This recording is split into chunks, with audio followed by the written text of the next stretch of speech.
Good shepherd higher secondary school की ओर से आदित्य एजुकेशन चैनल पर स्टैंडर्ड 11th के स्टैटिस्टिक्स सब्जेक्ट के chapter number 4 measures of dispersion के 5th वीडियो में आप सभी का स्वागत है।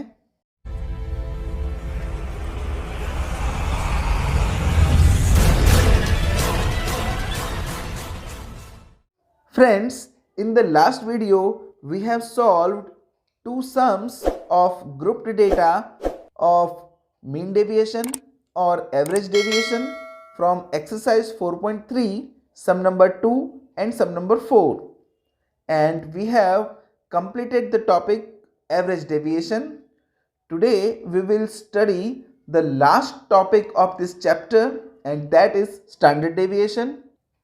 First of all, we will understand the concept of standard deviation. We have seen that the definition of mean deviation is based on absolute values of deviations of observations of the data from the mean. हमने देखा कि mean deviation calculate करते हुए हम observations और उन observations के mean का जो डेविएशन है उसकी एवरेज हम ध्यान में लेते हैं. Since the algebraic signs of the deviations are ignored, mean deviation is less used in advanced study of statistics. Friends, जैसा कि हमने मीन डेविएशन फाइंड करते हुए देखा कि जब हम x माइनस एक्स बार करते हैं तब आप यहाँ देख सकते हैं कि ये साइंस माइनस में भी हैं प्लस में भी हैं और x माइनस एक्स बार की वैल्यू तो ज़ीरो आती है, लेकिन हम इन एल्जेब्रिक साइन को इग्नोर करके इन सभी वैल्यूज़ को मॉड्यूलस में काउंट करके प्लस की बना देते हैं. यानी हम एल्जेब्रिक साइन को इग्नोर करते हैं और उसके बाद हम मीन डेविएशन फाइंड करते हैं. तो ये एक लिमिटेशन बन जाती है और इसी वजह से मीन डेविएशन वो स्टैटिस्टिक्स की स्टडी में कम यूज़ किया जाता है. This limitation of mean deviation is overcome by an important measure of dispersion known as standard deviation. यानी कि एवरेज डेविएशन या मीन डेविएशन की इस लिमिटेशन को एक और मेजर ऑफ डिस्पर्सन जिसका नाम स्टैंडर्ड डेविएशन है उससे दूर किया जा सकता है. अब ये स्टैंडर्ड डेविएशन क्या है वो जानने के लिए आइए देखते हैं स्टैंडर्ड डेविएशन का meaning. Standard deviation is the positive square root of the mean of squares of the deviations measured from mean. यानी फ्रेंड्स यहाँ पर भी हम ऑब्जर्वेशंस और उन ऑब्जर्वेशंस के मीन के बीच का डेविएशन लेंगे, लेकिन उन डेविएशंस का हम स्क्वायर करेंगे और उसकी एवरेज हम यहाँ पर लेंगे और उस एवरेज का स्क्वायर रूट जब हम करेंगे तो हमें स्टैंडर्ड डेविएशन मिलेगा. ये चीज़ जब हम प्रैक्टिकली सम सॉल्व करेंगे तब आपको ज़्यादा अच्छे से समझ में आएगी. If the standard deviation is divided by the mean of the data we get its relative measure of dispersion. It is called the coefficient of standard deviation. यानी कि जब हमें स्टैंडर्ड डेविएशन का रिलेटिव मेजर चाहिए होता है उस वक्त हम स्टैंडर्ड डेविएशन को x बार से यानी कि मीन से डिवाइड करते हैं जिससे हमें कोएफिशिएंट ऑफ स्टैंडर्ड डेविएशन मिलता है. And coefficient of variation is obtained by multiplying coefficient of standard deviation by 100. यानी कि स्टैंडर्ड डेविएशन को हम x बार से डिवाइड करते हैं तो हमें कोएफिशिएंट ऑफ स्टैंडर्ड डेविएशन मिलता है और अगर कोएफिशिएंट ऑफ स्टैंडर्ड डेविएशन को हम 100 से मल्टीप्लाई करते हैं तो हमें कोएफिशिएंट ऑफ वेरिएशन मिलता है जिससे हम सीरीज के बीच की या डेटा के बीच का वेरिएशन जान सकते हैं. तो चलिए फ्रेंड्स स्टैंडर्ड डेविएशन के फॉर्मूला पर नज़र डालते हैं.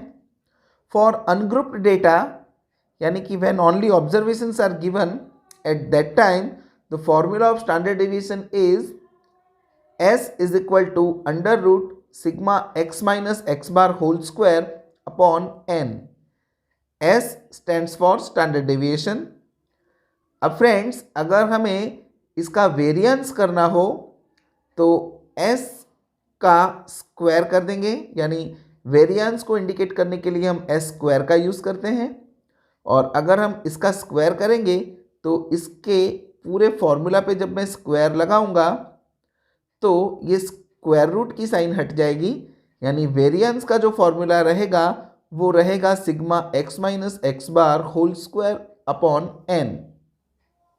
फॉर ग्रुप्ड डेटा यानी when class length is same, यानी ग्रुप डेटा में अगर आपको एफ आई एक्स आई दिया है तो भी आप देख सकते हैं कि एक्स आई के बीच का अगर डिस्टेंस सेम हो, फॉर एग्जांपल 5, 10, 15, 20, और अगर क्लास दिए हो तो क्लास लेंथ अगर सेम हो तो आप इन दोनों में से कोई भी फॉर्मूला अप्लाई कर सकते हैं। फर्स्ट फॉर्मूला में है S is equal to under root sigma f i x i square upon n minus sigma f i x i upon n का होल स्क्वायर। और अगर आप चाहें तो शॉर्टकट मेथड यानी कि अज्यूम्ड मीन वाली मेथड जिसमें हम एफ आई एक्स आई की जगह f i d i use करते हैं, उसका भी आप यूज़ कर सकते हैं। S is equal to under root sigma f i d i square minus sigma f i d i upon n the whole square. और जब इसका फाइनल आंसर आ जाए उस फाइनल आंसर को आप मल्टीप्लाई करेंगे क्लास लेंथ से, यानी जब भी आप डी आई फाइंड करने के लिए क्लास लेंथ से डिवाइड करते हैं फ्रेंड्स, डी आई फाइंड करने के दो तरीके हैं। एक है एक्स माइनस अज्यूम्ड मीन, यानी आप सिर्फ अज्यूम्ड मीन को माइनस करते हैं, और एक तरीका है x minus assumed mean divided by class length. तो अगर आप डी आई फाइंड करने के लिए इस फॉर्मूला का यूज़ करते हैं तो आपको फाइनल आंसर के साथ क्लास लेंथ का मल्टीप्लाई करना पड़ेगा, और अगर आप डी आई फाइंड करने के लिए सिर्फ एक्स माइनस अज्यूम्ड मीन करते हैं तो फिर आपको ये सी रखने की ज़रूरत नहीं है, आपका फॉर्मूला सिर्फ इतना अंडर रूट तक ही रहेगा। और क्लास लेंथ सेम हो या ना हो, किसी भी सम में आप इन दोनों में से कोई भी फॉर्मूला अप्लाई कर सकते हैं। इसके बाद कोएफिशिएंट ऑफ स्टैंडर्ड डेविएशन अगर आपको फाइंड करना है तो स्टैंडर्ड डेविएशन में आप मीन से डिवाइड कर दीजिए, आपको कोएफिशिएंट ऑफ स्टैंडर्ड डेविएशन मिल जाएगा। और अगर आपको कोएफिशिएंट ऑफ वेरिएंस या वेरिएशन फाइंड करना है तो एस अपॉन एक्स बार के साथ में आप 100 का मल्टीप्लाई कर दीजिए, यानी कि कोएफिशिएंट ऑफ स्टैंडर्ड डेविएशन के साथ 100 का मल्टीप्लाई करेंगे तो आपको वेरिएशन भी मिल जाएगा। चलिए फ्रेंड्स, प्रैक्टिकल सम्स देखते हैं। एक्सरसाइज 4.4 जो आपको पेज नंबर 149 पर मिलेगी। First sum, the marks obtained by 9 students in a test of 100 marks in mathematics are given below. यहाँ पर आपको 9 स्टूडेंट्स के अलग अलग मार्क्स दिए हुए हैं। Find the standard deviation of marks obtained by the students. तो फ्रेंड्स, सबसे पहले हम हमारे ऑब्जर्वेशंस को इस तरीके से एक्सरसाइज में लिख लेंगे। अब हमें स्टैंडर्ड डेविएशन फाइंड करना है और उसका फॉर्मूला है sigma x minus x bar the whole square divided by n under root. तो सबसे पहले आपको एक्स माइनस एक्स बार का होल स्क्वायर फाइंड करना रहेगा, लेकिन एक्स माइनस एक्स बार फाइंड करने के लिए पहले आपके पास एक्स बार का होना जरूरी है, और जब सिर्फ ऑब्जर्वेशन दिए होते हैं तब एक्स बार का फॉर्मूला होता है x bar is equal to sigma x upon n, और सिग्मा एक्स मतलब हमारे ऑब्जर्वेशंस का टोटल। तो फ्रेंड्स, यहाँ हमारे ऑब्जर्वेशंस का टोटल रहेगा 603। तो चलिए हम एक्स बार फाइंड करते हैं। 603 डिवाइडेड बाय 9, क्योंकि नंबर ऑफ ऑब्जर्वेशंस 9 है। तो 603 को जब हम 9 से डिवाइड करेंगे तो हमें मिलेंगे 67 मार्क्स। तो फ्रेंड्स, ये हमारा एक्स बार हो गया। अब हम अगला column x minus x bar का बनाएंगे, यानी हमारा एक्स बार है 67। तो एक्स की हर एक वैल्यू में से मैं 67 माइनस करूंगा। 64 minus 67 will be -3, 63 minus 67 will be -4. In the same way we will do for all other observations also.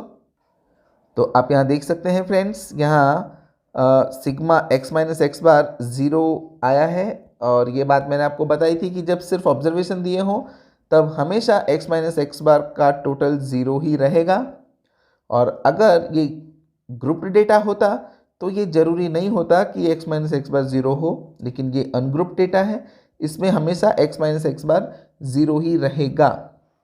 अब फ्रेंड्स मीन डेविएशन में हम इसे मॉड्यूलस में ले लेते थे और इन साइन को इग्नोर कर देते थे, लेकिन यहाँ पर हम x माइनस एक्स बार का स्क्वायर करेंगे, यानी इन सब का स्क्वायर करेंगे। और आप जानते हैं माइनस का स्क्वायर करने पर वो प्लस की ही हो जाती है। जैसे -3 का स्क्वायर रहेगा +9, 4 का 16, 5 का 25, 2 का 4, 1 का 1, 2 का 4, 1 का 1, 0 का 0, 2 का 4।